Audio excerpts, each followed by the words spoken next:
Adventure 6. The Man with the Twisted Lip. Isa Whitney, brother of the late Elias Whitney, D.D., principal of the Theological College of St. George's, was much addicted to opium. The habit grew upon him, as I understand, from some foolish freak when he was at college, for having read De Quincey's description of his dreams and sensations, he had drenched his tobacco with laudanum in an attempt to produce the same effects. He found, as so many more have done, that the practice is easier to attain than to get rid of, and for many years he continued to be a slave to the drug, an object of mingled horror and pity to his friends and relatives. I can see him now, with yellow, pasty face, drooping lids, and pinpoint pupils, all huddled in a chair, the wreck and ruin of a noble man. One night, it was in June, '89, there came a ring to my bell, about the hour when a man gives his first yawn and glances at the clock. I sat up in my chair, and my wife laid her needlework down in her lap and made a little face of disappointment. "A patient," said she. "You'll have to go out." I groaned, for I was newly come back from a weary day. We heard the door open, a few hurried words, and then quick steps upon the linoleum. Our own door flew open, and a lady, clad in some dark-colored stuff, with a black veil, entered the room. "You will excuse me calling so late," she began. And then, suddenly losing her self-control, she ran forward, threw her arms about my wife's neck, and sobbed upon her shoulder. "Oh, I'm in such trouble," she cried. "I do so want a little help." "Why," said my wife, pulling up her veil, "it is Kate Whitney. How you startled me, Kate. I had not an idea who you were when you came in." "I didn't know what to do, so I came straight to you." That was always the way. Folk who were in grief came to my wife, like birds to a lighthouse. "It was very sweet of you to come. Now, you must have some wine and water, and sit here comfortably and tell us all about it. Or should you rather that I sent James off to bed?" "Oh, no, no, I want the doctor's advice and help, too. It's about Isa. He has not been home for 2 days. I'm so frightened about him." It was not the first time that she had spoken to us of her husband's trouble, to me as a doctor, to my wife as an old friend and school companion. We soothed and comforted her by such words as we could find. Did she know where her husband was? Was it possible that we could bring him back to her? It seems that it was. She had the surest information that of late he had, when the fit was on him, made use of an opium den in the farthest east of the city. Hitherto his orgies had always been confined to one day, and he had come back, twitching and shattered, in the evening. But now the spell had been upon him 48 hours, and he lay there, doubtless among the dregs of the docks, breathing in the poison or sleeping off the effects. There he was to be found, she was sure of it, at the Bar of Gold, in Upper Swandam Lane. But what was she to do? How could she, a young and timid woman, make her way into such a place and pluck her husband out from among the ruffians who surrounded him? There was the case, and of course there was but one way out of it. Might I not escort her to this place? And then, as a second thought, why should she come at all? I was Isa Whitney's medical adviser, and as such I had influence over him. I could manage it better if I were alone. I promised her on my word that I would send him home in a cab within 2 hours if he were indeed at the address which she had given me. And so in 10 minutes I had left my armchair and cheery sitting-room behind me, and was speeding eastward in a hansom on a strange errand, as it seemed to me at the time, though the future only could show how strange it was to be. But there was no great difficulty in the first stage of my adventure. Upper Swandam Lane is a vile alley, lurking behind the high wharves which line the north side of the river to the east of London Bridge. Between a slop-shop and a gin-shop, approached by a steep flight of steps leading down to a black gap like the mouth of a cave, I found the den of which I was in search. Ordering my cab to wait, I passed down the steps, worn hollow in the centre by the ceaseless tread of drunken feet, and by the light of a flickering oil lamp above the door, I found the latch and made my way into a long, low room, thick and heavy with the brown opium smoke, and terraced with wooden berths, like the forecastle of an emigrant ship. Through the gloom one could dimly catch a glimpse of bodies lying in strange, fantastic poses, bowed shoulders, bent knees, heads thrown back, and chins pointing upward, with here and there a dark, lackluster eye turned upon the newcomer. Out of the black shadows there glimmered little red circles of light, now bright, now faint, as the burning poison waxed or waned in the bowls of the metal pipes. The most lay silent, but some muttered to themselves, and others talked together in a strange, low, monotonous voice, their conversation coming in gushes, and then suddenly tailing off into silence, each mumbling out his own thoughts and paying little heed to the words of his neighbor. At the farther end was a small brazier of burning charcoal, beside which, on a three-legged wooden stool, there sat a tall, thin old man, with his jaw resting upon his two fists, and his elbows upon his knees, staring into the fire. As I entered, a sallow Malay attendant had hurried up with a pipe for me and a supply of the drug, beckoning me to an empty berth. "Thank you, I have not come to stay," said I. "There is a friend of mine here, Mr. Isa Whitney, and I wish to speak with him." There was a movement and an exclamation from my right, and peering through the gloom I saw Whitney, pale, haggard, and unkempt, staring out at me. "My God, it's Watson," said he. He was in a pitiable state of reaction, with every nerve in a twitter. "I say, Watson, what o'clock is it?" "Nearly 11." "Of what day?" "Of Friday, June 19th." "Good heavens! I thought it was Wednesday. It is Wednesday. What do you want to frighten a chap for?" He sank his face onto his arms and began to sob in a high treble key. "I tell you that it is Friday, man. Your wife has been waiting this 2 days for you. You should be ashamed of yourself." "So I am.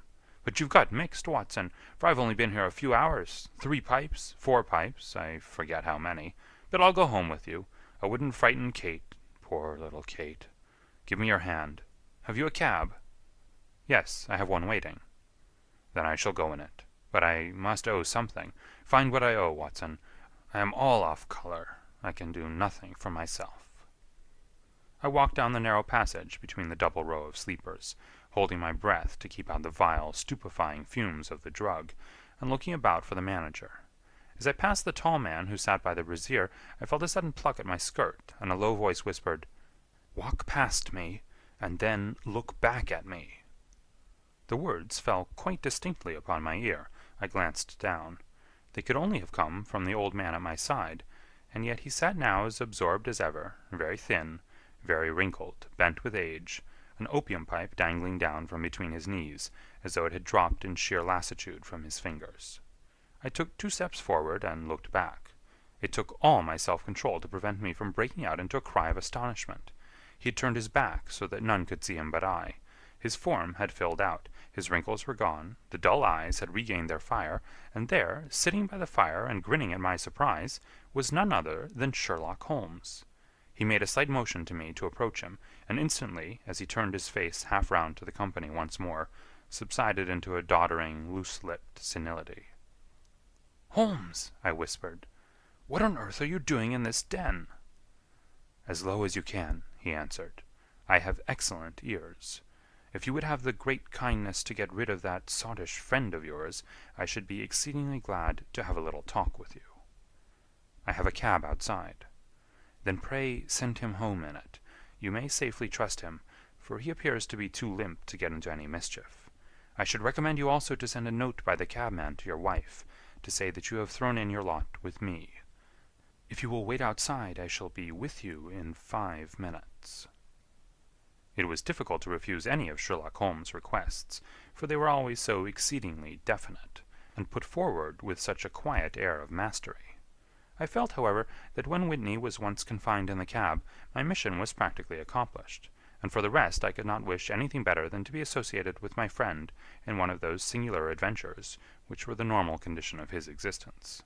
In a few minutes I had written my note, paid Whitney's bill, led him out to the cab, and seen him driven through the darkness. In a very short time a decrepit figure had emerged from the opium den, and I was walking down the street with Sherlock Holmes. For 2 streets he shuffled along with a bent back and an uncertain foot. Then, glancing quickly round, he straightened himself out and burst into a hearty fit of laughter.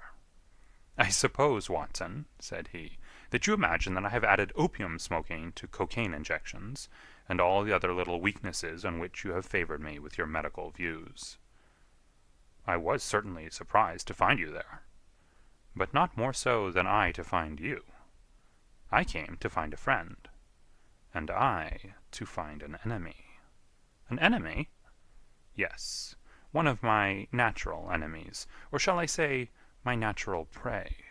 Briefly, Watson, I am in the midst of a very remarkable inquiry, and I have hoped to find a clue in the incoherent ramblings of these sots, as I have done before now.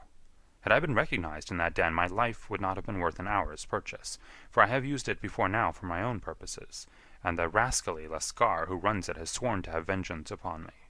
There is a trap-door at the back of that building, near the corner of Paul's Wharf, which could tell some strange tales of what has passed through it upon the moonless nights. What? You do not mean bodies? Aye, bodies, Watson. We should be rich men if we had 1,000 pounds for every poor devil who had been done to death in that den. It is the vilest murder trap on the whole riverside, and I fear that Neville St. Clair has entered it, never to leave it more. But our trap should be here.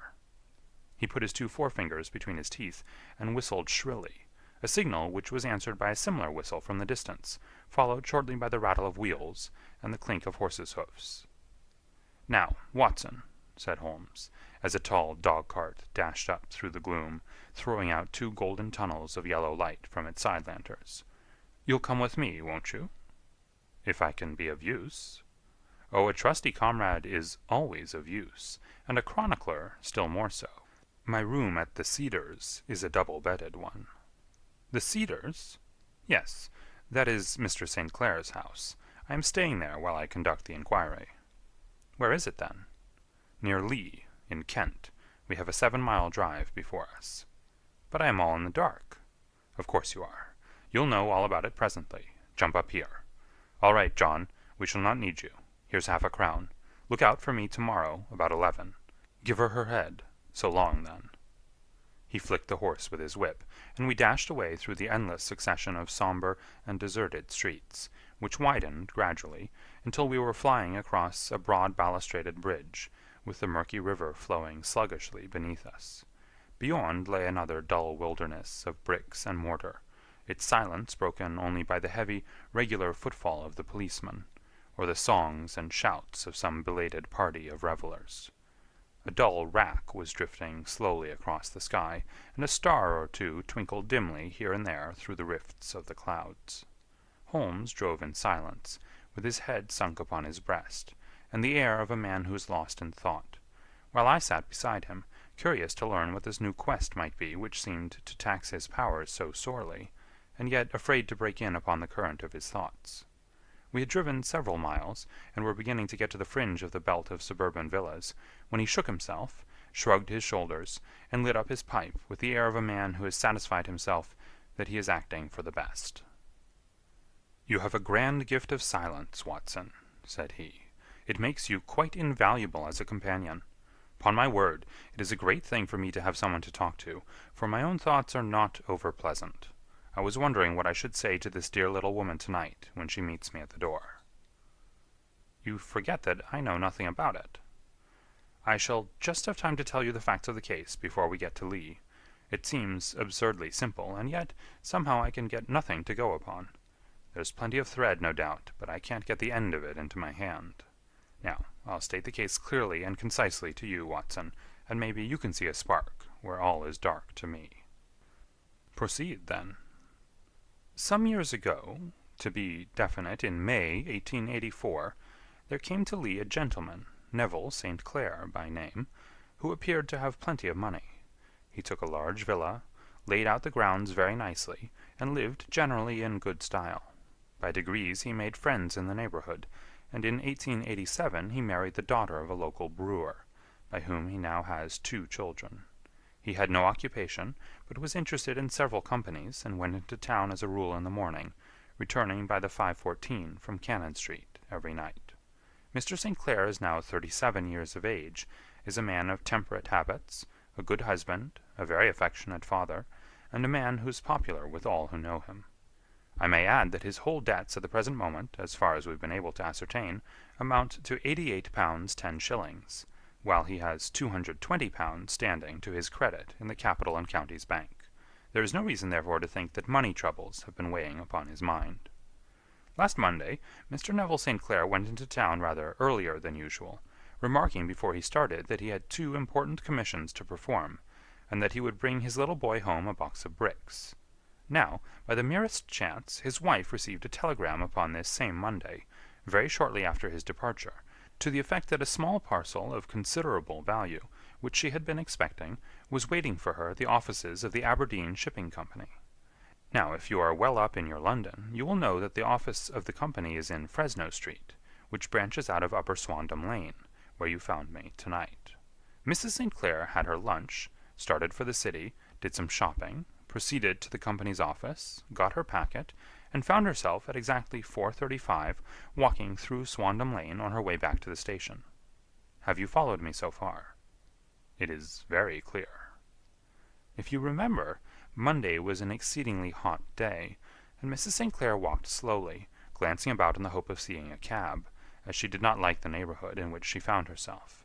While she was walking in this way down Swandam Lane, she suddenly heard an ejaculation or cry, and was struck cold to see her husband looking down at her, and, as it seemed to her, beckoning to her from a second-floor window. The window was open, and she distinctly saw his face, which she describes as being terribly agitated. He waved his hands frantically to her, and then vanished from the window so suddenly that it seemed to her that he had been plucked back by some irresistible force from behind.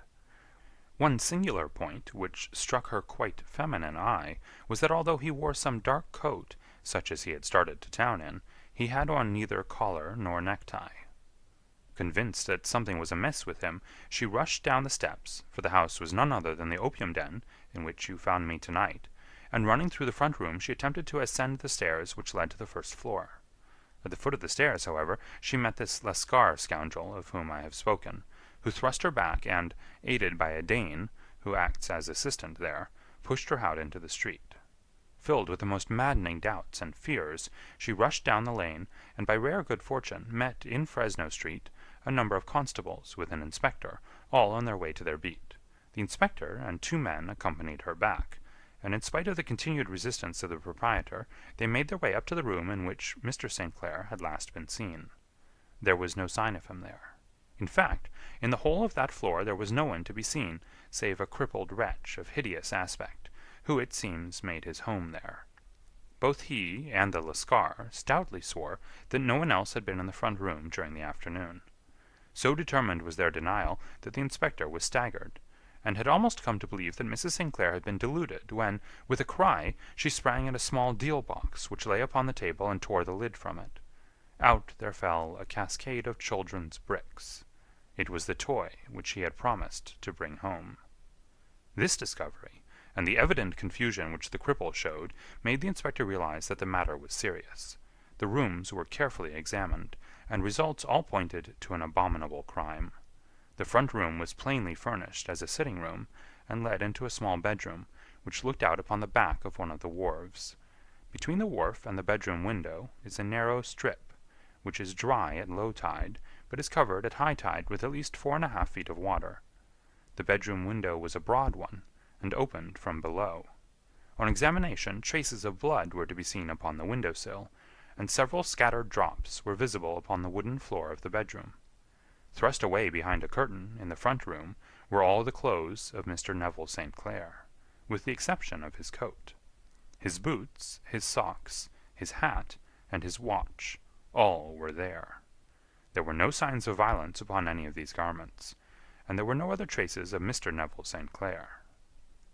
Out of the window he must apparently have gone, for no other exit could be discovered, and the ominous bloodstains upon the sill gave little promise that he could save himself by swimming, for the tide was at its very highest at the moment of the tragedy. And now as to the villains who seemed to be immediately implicated in the matter. The Lascar was known to be a man of the vilest antecedents, but as, by Mrs. St. Clair's story, he was known to have been at the foot of the stair within a very few seconds of her husband's appearance at the window, he could hardly have been more than an accessory to the crime. His defense was one of absolute ignorance, and he protested that he had no knowledge as to the doings of Hugh Boone, his lodger, and that he could not account in any way for the presence of the missing gentleman's clothes. So much for the Lascar manager. Now for this sinister cripple who lives upon the second floor of the opium den, and who was certainly the last human being whose eyes rested upon Neville St. Clair. His name is Hugh Boone, and his hideous face is one which is familiar to every man who goes much to the city. He is a professional beggar, though in order to avoid the police regulations, he pretends to a small trade in wax vestas. Some little distance down Threadneedle Street, upon the left-hand side, there is, as you may have remarked, a small angle in the wall. Here it is that this creature takes his daily seat, cross-legged with his tiny stock of matches on his lap, and as he is a piteous spectacle, a small rain of charity descends into the greasy leather cap which lies upon the pavement beside him. I have watched the fellow more than once before ever I thought of making his professional acquaintance, and I have been surprised at the harvest which he has reaped in a short time. His appearance, you see, is so remarkable that no one can pass him without observing him.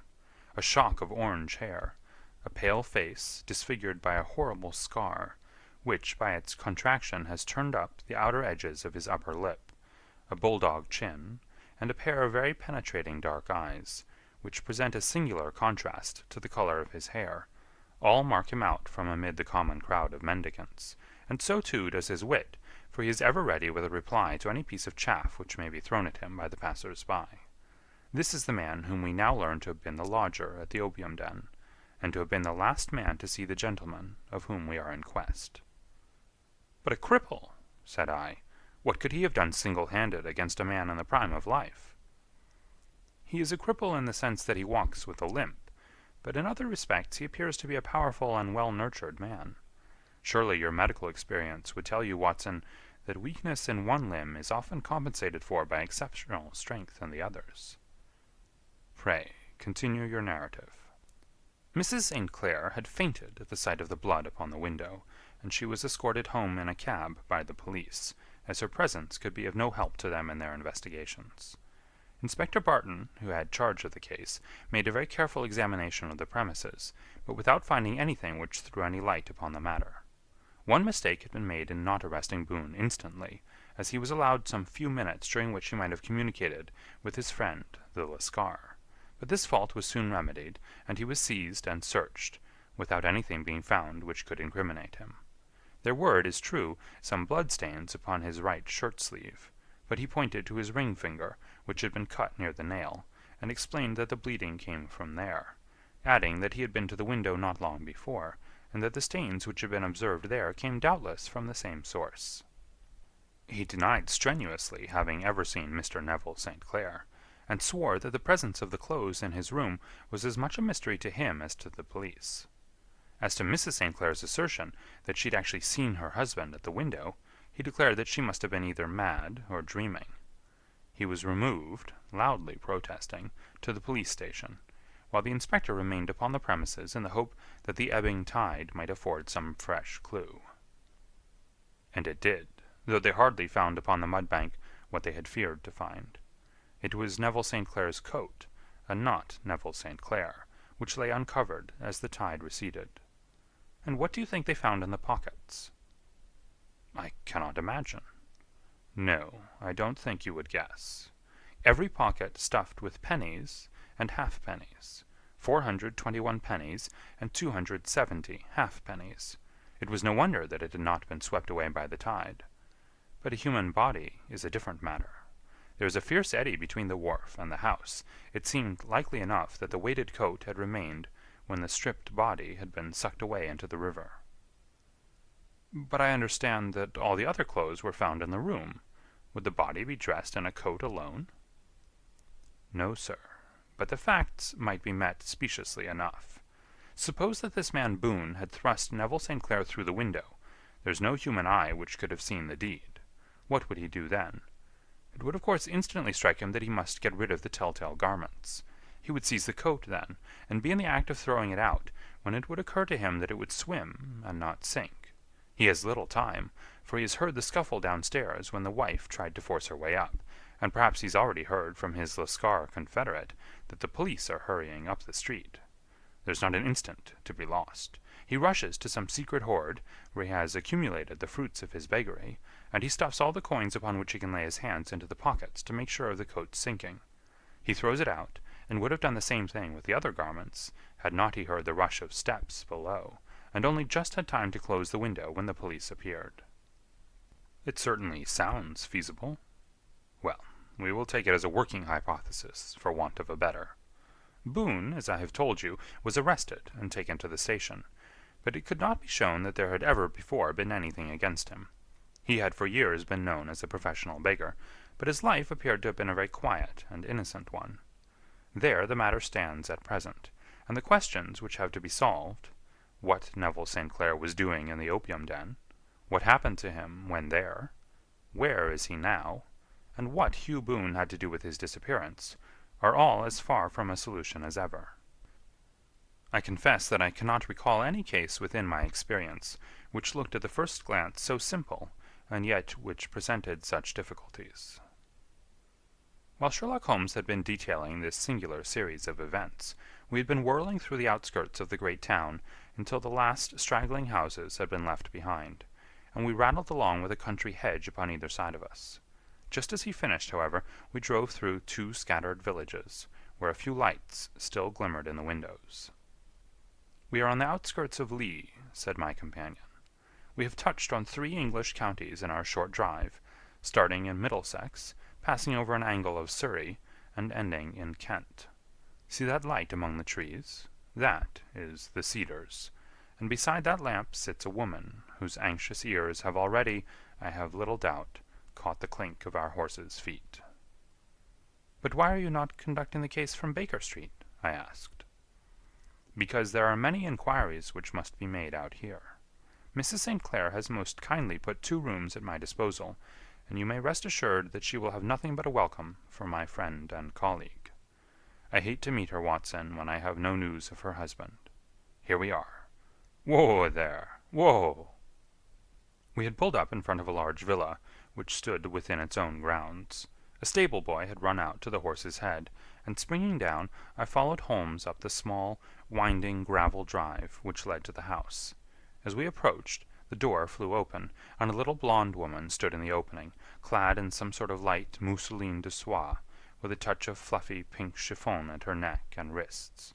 She stood with her figure outlined against the flood of light, one hand upon the door, one half raised in her eagerness, her body slightly bent, her head and face protruded, with eager eyes and parted lips, a standing question. "Well?" she cried. "Well?" And then, seeing that there were 2 of us, she gave a cry of hope, which sank into a groan as she saw that my companion shook his head and shrugged his shoulders. "No good news?" "None." "No bad?" "No." "Thank God for that. But come in, you must be weary, for you have had a long day." "This is my friend, Dr. Watson. He has been of most vital use to me in several of my cases, and a lucky chance has made it possible for me to bring him out and associate him with this investigation." "I am delighted to see you," said she, pressing my hand warmly. "You will, I am sure, forgive anything that may be wanting in our arrangements, when you consider the blow which has come so suddenly upon us." "My dear madam," said I am an old campaigner, and if I were not I can very well see that no apology is needed. If I can be of any assistance, either to you or to my friend here, I shall be indeed happy." "Now, Mr. Sherlock Holmes," said the lady, as we entered a well-lit dining-room, upon the table of which a cold supper had been laid out, "I should very much like to ask you 1 or 2 plain questions, to which I beg that you will give a plain answer." "Certainly, madam." "Do not trouble about my feelings. I am not hysterical, nor given to fainting. I simply wish to hear your real opinion." "Upon what point?" "In your heart of hearts, do you think that Neville is alive?" Sherlock Holmes seemed to be embarrassed by the question. "Frankly, now," she repeated, standing upon the rug and looking keenly down at him as he leaned back in a basket chair. "Frankly, then, madam, I do not." "You think that he is dead?" "I do." "Murdered?" "I don't say that. Perhaps." And on what day did he meet his death? On Monday. Then perhaps, Mr. Holmes, you will be good enough to explain how it is that I have received a letter from him today." Sherlock Holmes sprang out of his chair as if he'd been galvanized. "What?" he roared. "Yes, today." She stood smiling, holding up a little slip of paper in the air. "May I see it?" "Certainly." He snatched it from her in his eagerness, and smoothing it out upon the table, he drew over the lamp and examined it intently. I had left my chair and was gazing at it over his shoulder. The envelope was a very coarse one, and was stamped with the Gravesend postmark, and with the date of that very day, or rather of the day before, for it was considerably after midnight. "Coarse writing," murmured Holmes. "Surely this is not your husband's writing, madam?" "No, but the enclosure is." "I perceive also that whoever addressed the envelope had to go and inquire as to the address." "How can you tell that?" "The name, you see, is in perfectly black ink, which has dried itself. The rest is of the grayish color, which shows that blotting paper has been used. If it had been written straight off, and then blotted, none would be of a deep black shade. This man has written the name, and there has then been a pause before he wrote the address, which can only mean that he was not familiar with it. It is, of course, a trifle, but there is nothing so important as trifles. Let us now see the letter. Ha! There's been an enclosure here." "Yes, there was a ring, his signet ring." "And you are sure that this is your husband's hand?" "One of his hands." "One?" "His hand when he wrote hurriedly. It is very unlike his usual writing, and yet I know it well." "Dearest, do not be frightened. All will come well. There is a huge error which it may take some little time to rectify. Wait in patience. Neville." Written in pencil upon the fly-leaf of a book, octavo size, no watermark. Posted today in Gravesend by a man with a dirty thumb. Ha! And the flap has been gummed, if I'm not very much in error, by a person who had been chewing tobacco. And you have no doubt that it is your husband's hand, madam?" "None. Neville wrote those words." "And they were posted today at Gravesend. Well, Mrs. St. Clair, the clouds lighten, though I should not venture to say that the danger is over." "But he must be alive, Mr. Holmes." "Unless this is a clever forgery to put us on the wrong scent. The ring, after all, proves nothing. It may have been taken from him." No, it is his very own writing." "Very well. It may, however, have been written on Monday, and only posted today." "That is possible." "If so, much may have happened between." "Oh, but you must not discourage me, Mr. Holmes. I know that all is well with him. There is so keen a sympathy between us that I should know if evil came upon him. On the very day that I saw him last, he cut himself in the bedroom, and yet I, in the dining-room, rushed upstairs instantly with the utmost certainty that something had happened.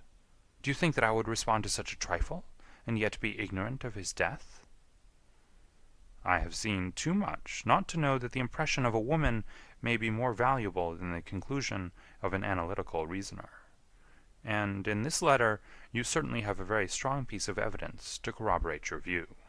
But if your husband is alive and able to write letters, why should he remain away from you?" "I cannot imagine. It is unthinkable." "And on Monday he made no remarks before leaving you?" "No." "And you were surprised to see him in Swandam Lane?" "Very much so." "Was the window open?" "Yes." "Then he might have called to you?" "He might." "He only, as I understand, gave an inarticulate cry?" "Yes." "A call for help, you thought?" "Yes. He waved his hands." "But it might have been a cry of surprise. Astonishment at the unexpected sight of you might cause him to throw up his hands?" "It is possible." "And you thought he was pulled back?" "He disappeared so suddenly." "He might have leaped back. You did not see anyone else in the room?" "No, but this horrible man confessed to having been there, and the Lascar was at the foot of the stairs." "Quite so. Your husband, as far as you could see, had his ordinary clothes on?" "But without his collar or tie. I distinctly saw his bare throat." "Had he ever spoken of Swandam Lane?" "Never." "Had he ever showed any signs of having taken opium?" "Never." "Thank you, Mrs. St. Clair. Those are the principal points about which I wished to be absolutely clear.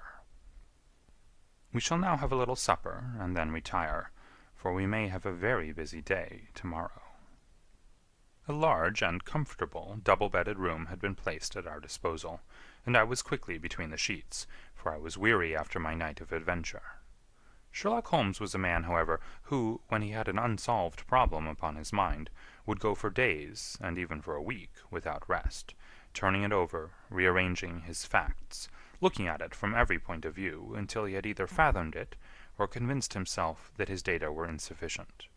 It was soon evident to me that he was now preparing for an all-night sitting. He took off his coat and waistcoat, put on a large blue dressing-gown, and then wandered about the room collecting pillows from his bed and cushions from the sofa and armchairs. With these he constructed a sort of Eastern divan, upon which he perched himself, cross-legged, with an ounce of shag tobacco and a box of matches laid out in front of him. In the dim light of the lamp I saw him sitting there, an old briar pipe between his lips, his eyes fixed vacantly upon the corner of the ceiling, the blue smoke curling up from him, silent, motionless, with the light shining upon his strong-set, aquiline features. So he sat as I dropped off to sleep, and so he sat when a sudden ejaculation caused me to wake up, and I found the summer sun shining into the apartment. The pipe was still between his lips, the smoke still curled upward, and the room was full of a dense tobacco haze, but nothing remained of the heap of shag which I had seen upon the previous night. "Awake, Watson?" he asked. "Yes." "Game for a morning drive?" "Certainly." "Then dress. No one is stirring yet, but I know where the stable-boy sleeps, and we shall soon have the trap out." He chuckled to himself as he spoke, his eyes twinkled, and he seemed a different man to the sombre thinker of the previous night.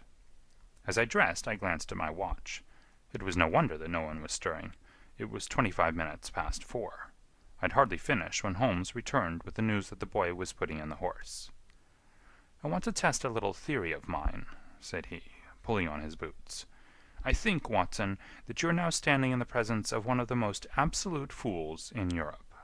I deserve to be kicked from here to Charing Cross, but I think I have the key of the affair now." "And where is it?" I asked, smiling. "In the bathroom," he answered. "Oh, yes, I'm not joking," he continued, seeing my look of incredulity. "I have just been there, and I have taken it out, and I have got it in this Gladstone bag.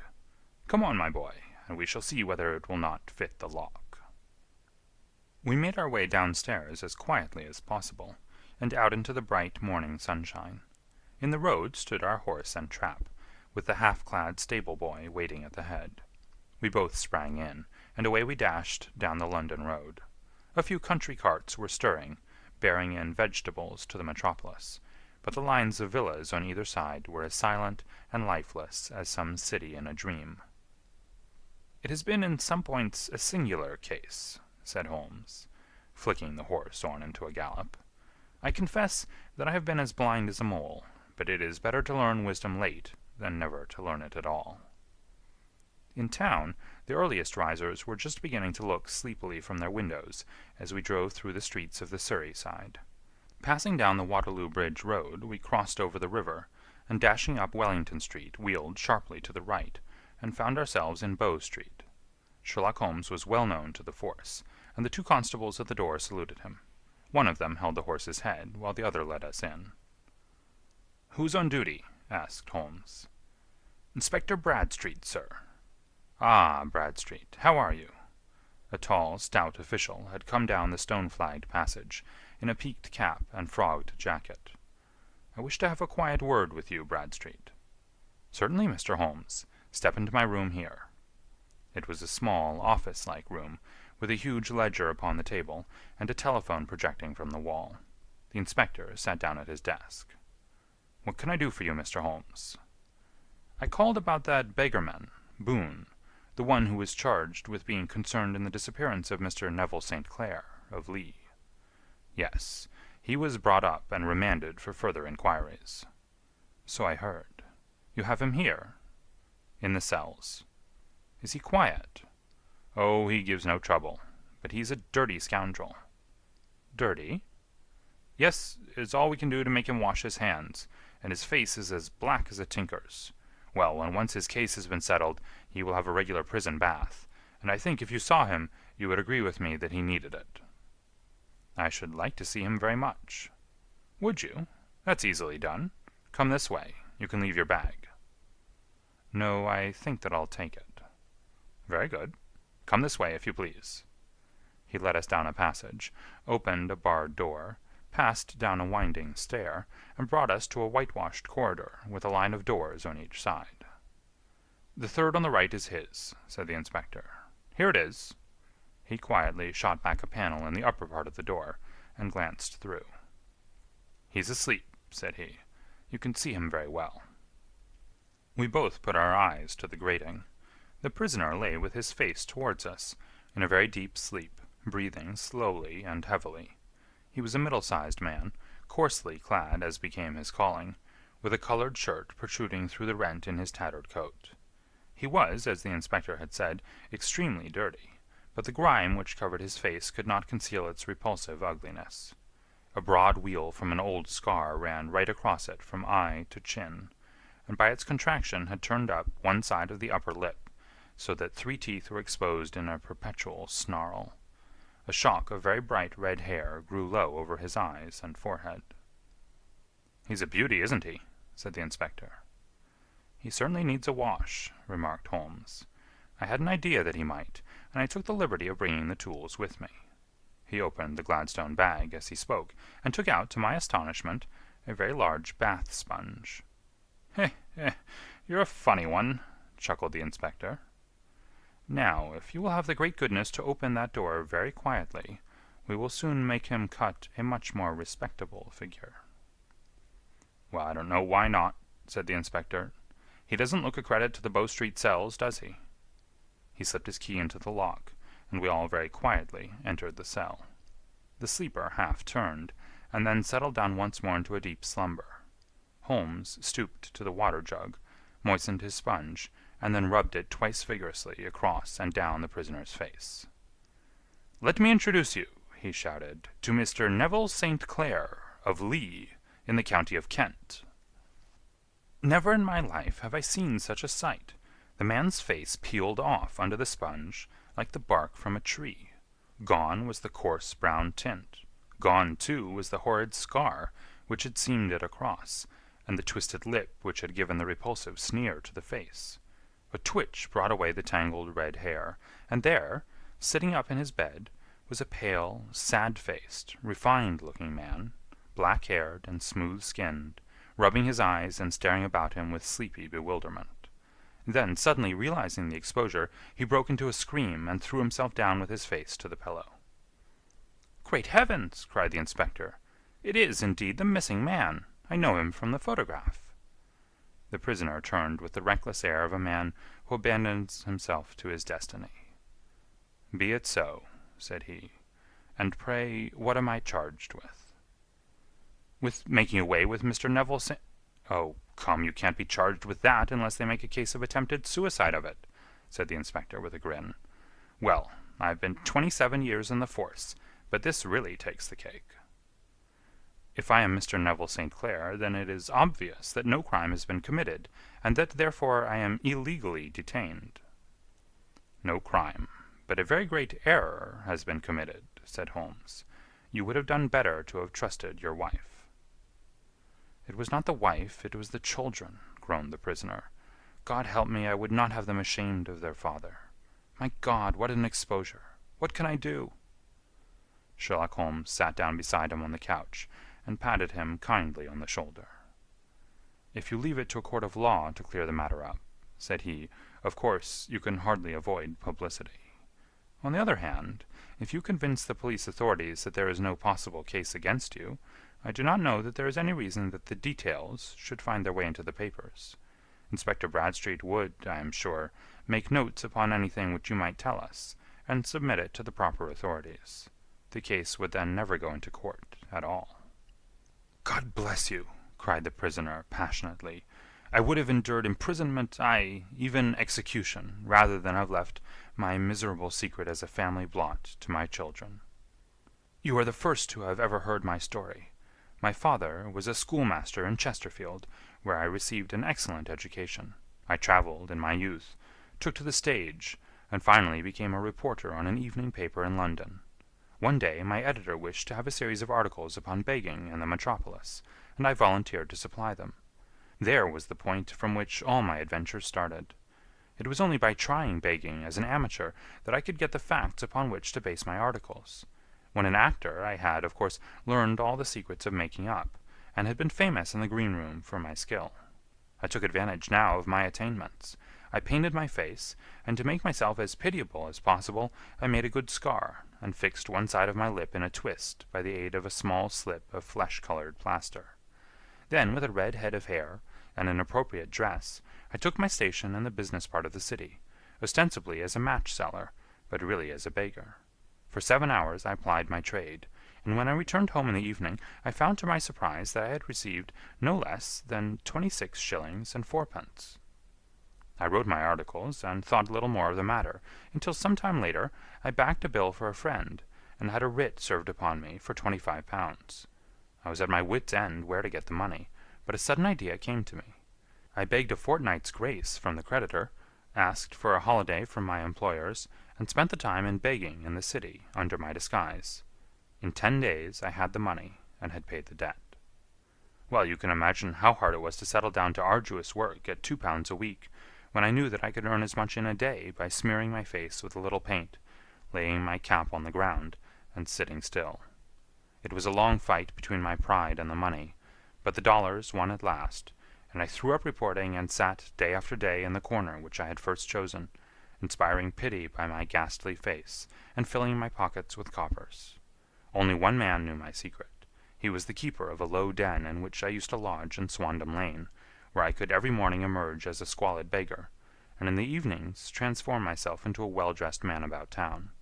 This fellow, a Lascar, was well paid by me for his rooms, so that I knew that my secret was safe in his possession. Well, very soon I found that I was saving considerable sums of money. I do not mean that any beggar in the streets of London could earn £700 a year, which is less than my average takings, but I had exceptional advantages in my power of making up, and also in a facility of repartee, which improved by practice and made me quite a recognized character in the city. All day a stream of pennies, varied by silver, poured in upon me, and it was a very bad day in which I failed to take £2. As I grew richer I grew more ambitious, took a house in the country, and eventually married, without anyone having a suspicion as to my real occupation. My dear wife knew that I had business in the city. She little knew what. Last Monday I had finished for the day, and was dressing in my room above the opium den, when I looked out of my window and saw, to my horror and astonishment, that my wife was standing in the street, with her eyes fixed full upon me. I gave a cry of surprise, threw up my arms to cover my face, and rushing to my confidant, the Lascar, entreated him to prevent anyone from coming up to me. I heard her voice downstairs, but I knew that she could not ascend. Swiftly I threw off my clothes, pulled on those of a beggar, and put on my pigments and wig. Even a wife's eyes could not pierce so complete a disguise. But then it occurred to me that there might be a search in the room, and that the clothes might betray me. I threw open the window, reopening by my violence a small cut which I had inflicted upon myself in the bedroom that morning. Then I seized my coat, which was weighted by the coppers which I had just transferred to it from the leather bag in which I carried my takings. I hurled it out of the window, and it disappeared into the Thames. The other clothes would have followed, but at that moment there was a rush of constables up the stair, and a few minutes after I found, rather I confess to my relief, that instead of being identified as Mr. Neville St. Clair, I was arrested as his murderer. I do not know that there is anything else for me to explain. I was determined to preserve my disguise as long as possible, and hence my preference for a dirty face. Knowing that my wife would be terribly anxious, I slipped off my ring and confided it to the Lascar, at a moment when no constable was watching me, together with a hurried scrawl telling her that she had no cause to fear. "That note only reached her yesterday," said Holmes. "Good God! What a week she must have spent!" "The police have watched this Lascar," said Inspector Bradstreet, "and I can quite understand that he might find it difficult to post a letter unobserved. Probably he handed it to some sailor customer of his, who forgot all about it for some days." "That was it," said Holmes, nodding approvingly. "I have no doubt of it. But have you never been prosecuted for begging?" "Many times. But what was a fine to me?" "It must stop here, however," said Bradstreet.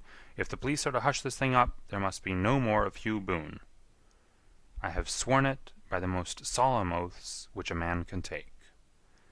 "In that case, I think that it is probable that no further steps may be taken. But if you are found again, then all must come out. I am sure, Mr. Holmes, that we are very much indebted to you for having cleared the matter up.